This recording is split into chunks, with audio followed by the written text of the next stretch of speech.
CraftyTWW back, and today I'm gonna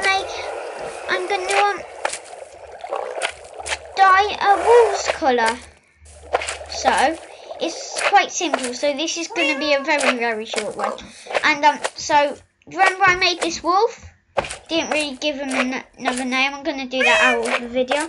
And so all you have to do is go in materials, get it whatever one, blue or get anything.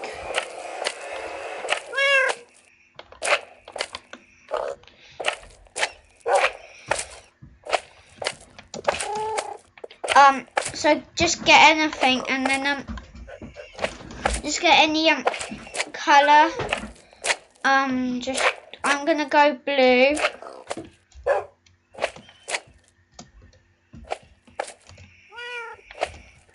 I'm gonna go blue, light blue, whatever blue.